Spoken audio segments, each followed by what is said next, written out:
Hello friends, মিঠুর পাকশালায় আপনাদের সবাইকে স্বাগত। আজ আমি 1 কাপ সুজি ও সাথে কিছু পেঁয়াজ দিয়ে ভীষণই টেস্টি একটা রেসিপি আপনাদের সাথে শেয়ার করছি। এই জন্য প্রথমেই একটা পাত্র নিয়ে নিয়েছি, তাতে মেজারিং কাপ মেপে 1 কাপ পরিমাণে সুজি নিয়েছি, ওই সাথে 2 টেবিল চামচ পরিমাণে বেসন দিয়েছি। এরপর এই বেসন ও সুজিটাকে শুকনো অবস্থায় আগে খুব ভালো করে মিশিয়ে নেব। এইভাবে শুকনো অবস্থায় মিশিয়ে নিলে জল দিয়ে পর মেশাতে এটা সুবিধা হবে, সেই জন্য প্রথমে এটাকে খুব ভালো করে আগে মিশিয়ে নিচ্ছি।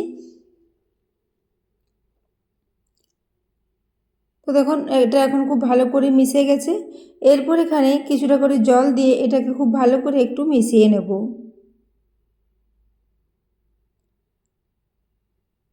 তো কিছুটা করে জল দেব, একেবারে পুরো জলটা দেব না, অল্প অল্প করে জল দিয়ে এটাকে মিশিয়ে নেব। এর একটা বেশ পুরো ঘনত্বের ব্যাটার রেডি করে নেব। তো দেখুন এটাকে জল দিয়ে কিছুক্ষণ ভালো করে মিশিয়ে নিচ্ছি। তারপর এটাকে রেস্টে রেখে দেবো, যেহেতু সুজিটা ভিজে থাকলে বেড়ে যাবে, সেজন্য কিছুক্ষণ এটাকে রেস্টে রাখা প্রয়োজন। তো দেখতেই পাচ্ছেন এটা এখন খুব ভালো করে মিশিয়ে নিচ্ছি। তো মিশ্রণটা এখন অনেকটাই ঘন আছে, এখানে আবারও কিছুটা জল দিয়ে দিচ্ছি। তারপর এটাকে ভালো করে মিশিয়ে ঢাকা দিয়ে রেস্টে রেখে দেব। তো বন্ধুরা, আজকের রেসিপিটা খুবই অল্প উপকরণ এবং খুব কম সময়ের মধ্যে রেডি হয়ে যাবে। তো রেসিপিটা যদি ভালো লেগে থাকে তাহলে অবশ্যই একটু বন্ধুদের সাথে শেয়ার করে দেবেন, এবং রেসিপি ভালো লাগলে একটা লাইক করতে ভুলবেন না। তো দেখুন এটা 5 মিনিট পর ঢাকাটা খুলে নিলাম। এখন দেখুন মিশ্রণটা জল টেনে অনেকটাই ঘন হয়ে গেছে। এরপর চামচে করে এটাকে আবার একবার মিশিয়ে নিলাম। এরপর এখানে 2টো মিডিয়াম সাইজের পেঁয়াজ টুকরো টুকরো করে কেটে রেখেছিলাম, এটাকে রাফলি কেটে রেখেছি, খুব বেশি ছোট টুকরো করে কাটিনি। তো এটাকে এইভাবে কেটে নিলাম। পেঁয়াজটা একটু বড়ই রেখেছি, যেহেতু এটা খাওয়ার সময় মুখে পড়লে খেতে ভীষণই ভালো লাগবে। এই সাথে দিয়ে দিচ্ছি অর্ধেকটা পরিমাণে ক্যাপসিকাম, সেটাও একটু ছোট টুকরো করে কেটে রেখেছি। তো ক্যাপসিকাম আর পেঁয়াজ দুটোই তো তাড়াতাড়ি সেদ্ধ হয়ে যায়, এটা সেদ্ধ হতে খুব বেশি টাইম লাগে না, সেই জন্য এটাকে রাফলি এরকম কেটে এর সাথে মিশিয়ে দিলাম। এরপর একটা বড় সাইজের কাঁচা লঙ্কা ছোটো টুকরো করে কেটে এর সাথে দিয়ে দিয়েছি, স্বাদ মতো লবণ দিয়েছি, ওই সাথে হাফ চা চামচ পরিমাণে জিরে গুঁড়ো দিলাম, ওই সাথে এখানে হাফ চা চামচ পরিমাণে একটু কালো জিরে দিয়ে দিয়েছি। আজকের রেসিপিতে আমি কোনো রকমের কুচনো ধনে পাতা বা কসুরি মেথি কোনো কিছুরই ব্যবহার করছি না। এর সাথে এই যে কালো জিরেটা দিলাম, এর মধ্যে খুব ভালো একটা ফ্লেভার আসবে এবং অনেকটাই পকোড়ার মতো টেস্ট লাগবে। যেহেতু বেসন দেওয়া আছে, পেঁয়াজ দেওয়া আছে, ওর সাথে কালো জিরে দিলে খুব সুন্দর একটা পকোড়ার মতো টেস্ট আসবে। তো দেখুন এখানে আমি আবারও অল্প অল্প করে জল দিয়ে মিশিয়ে নিচ্ছি। ব্যাটারটা এখন অনেকটাই ঘন আছে, ব্যাটারটা এরকম ঘনই থাকবে। তো এরকম করে অল্প অল্প করে জল দিয়ে এটাকে মিশিয়ে নিচ্ছি। তো ব্যাটারের কনসিস্টেন্সিটা দেখেই বুঝতে পারছেন, এরকম একটা বেশ পুরো ঘনত্বের ব্যাটার এখানে রেডি করে নিয়েছি। তো ব্যাটারটা এখন খুব ভালো করে মেশানো হয়ে গেছে। এরপর সব শেষে এখানে দিয়ে দিচ্ছি প্রায় 1/4 টিস্পুন পরিমাণে একটু বেকিং সোডা, ওই সাথে অর্ধেকটা পাতিলেবুর রস দিয়ে দিলাম এটাকে একটু অ্যাক্টিভ করার জন্য। তো দেখুন পাতিলেবুর রসটা দেওয়ার পর এটাকে চামচে করে খুব ভালো করে মিশিয়ে নেব। তো আপনারা এখানে এই পাতিলেবুর রসের পরিবর্তে টক দইয়েরও ব্যবহার করতে পারেন, সেক্ষেত্রে সুজি ও বেসনটাকে টক দই দিয়ে মেখে নেবেন। হাফ কাপ পরিমাণে টক দই এখানে মেশানো যেতে পারে। তো দেখুন এরপর এটাকে খুব ভালো করে আমি মিশিয়ে নিচ্ছি। তো আজকের রেসিপিটা বন্ধুরা খুবই অল্প উপকরণ দিয়ে রেডি হয়ে যাবে, 10 থেকে 15 মিনিটের মধ্যে এটা রেডি হয়ে যাবে, খুব বেশি সময়ও লাগবে না। তাই এটাকে আপনারা সকালে ব্রেকফাস্টে বা স্কুলের টিফিনের জন্য বা বিকেলের দিকে হালকা স্ন্যাক্স হিসাবে এটাকে বানিয়ে নিতে পারেন। তো দেখুন ব্যাটারের কনসিস্টেন্সিটা একবার দেখিয়ে দিচ্ছি, এরকম বেশ পুরো ঘনত্বের ব্যাটার একটা রেডি করে নিয়েছি।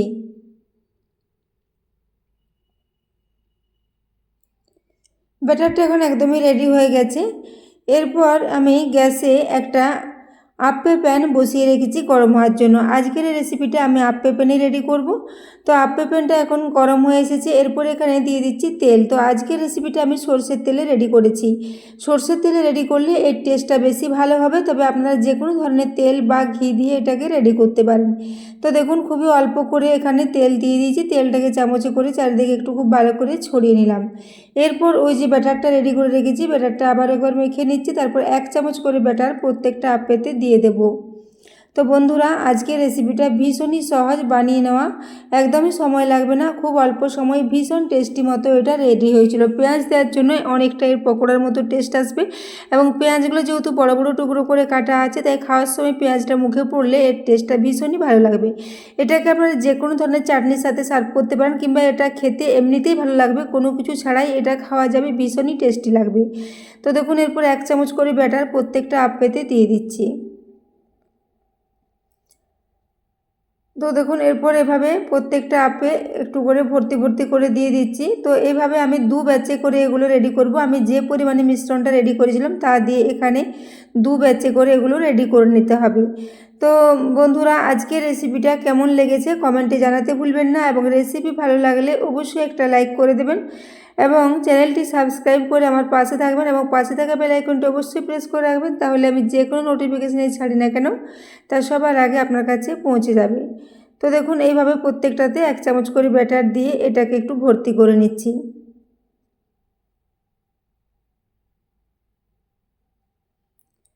তো দেওয়ার পর এটাকে এরপর ঢাকা দিয়ে রেখে দেবো 5 মিনিটের জন্য। 5 মিনিটের মধ্যে একদিকটা খুব ভালো মতো ফ্রাই হয়ে যাবে।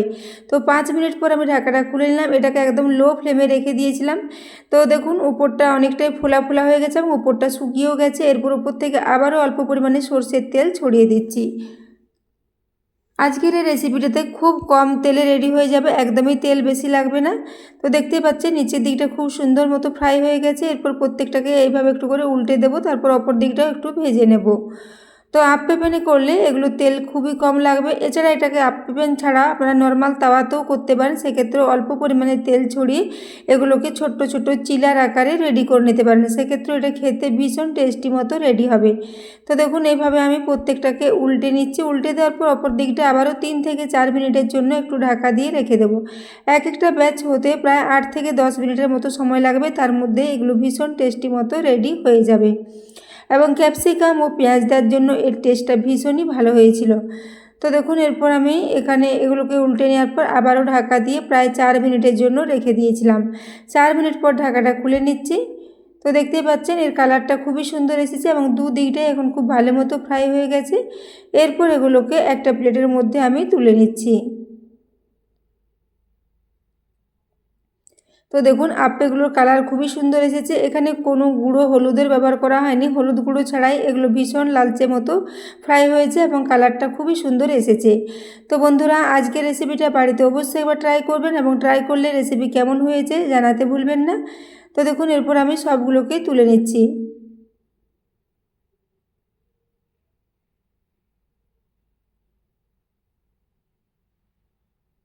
তো দেখুন এরপর এগুলোকে আমি একে একে করে সব তুলে নিলাম। তারপর আপ্পে প্যানটা দিয়ে আবারও কিছুটা করে তেল দিয়ে দেবো, যেহেতু দিতে হচ্ছে আবারও কতগুলো এখানে রেডি করে নিতে হবে। তো দেখুন সবগুলো এখানে তুলে নিয়েছি, এবং দেখতেই পাচ্ছেন কত সুন্দর ফোলা ফোলা এবং খুব সুন্দর মতো এগুলো ফ্রাই হয়েছে। তো এরপর আমি আপ্পে প্যানের মধ্যে আবারও কিছুটা করে তেল দিয়ে দিয়েছি। তেল দেওয়ার পর দেখুন বাকি যে মিশ্রণটা আছে এই মিশ্রণটা দিয়ে আবারও কতগুলো আপ্পে এখানে রেডি করে নিতে হবে। তো বন্ধুরা, আজকের রেসিপিটা ভীষণ হেলদি, ভীষণ টেস্টি মতো রেডি হয়েছিল। তো দেখুন এইভাবে একে একে সবগুলোই দিয়ে দিচ্ছি, এবং পেঁয়াজ ও ক্যাপসিকাম দিয়ে এগুলো খুব সহজেই রেডি হয়ে যায়। আপনারা চাইলে এখানে আরও অন্যান্য সবজিরও ব্যবহার করতে পারেন, কিন্তু সবথেকে ভালো হয় যদি বেশি পরিমাণে পেঁয়াজ দেওয়া হয়, তাহলে পেঁয়াজের টেস্টটা এর মধ্যে খুবই ভালো আসবে। তো দেখুন এরপর আমি সবগুলোকে ফ্রাই করে নিয়েছি, তারপর এগুলোকে একে একে এর সাথে নিয়ে নিচ্ছি। এইভাবে দু ব্যাচে করে আমি সবগুলোকে রেডি করে নিয়েছি। আপনারা চাইলে এর সাথে টমেটোর চাটনি, বাদামের চাটনি, সব কিছু চাটনি দিয়ে এটাকে ট্রাই করতে পারেন, খেতে দুর্দান্ত লাগবে। তো দেখুন এরপর আমি একে একে সবগুলো নিয়ে এটাকে সাজিয়ে নিয়েছি। তো এরপর আপনাদের আওয়াজটা দেখিয়ে দিচ্ছি।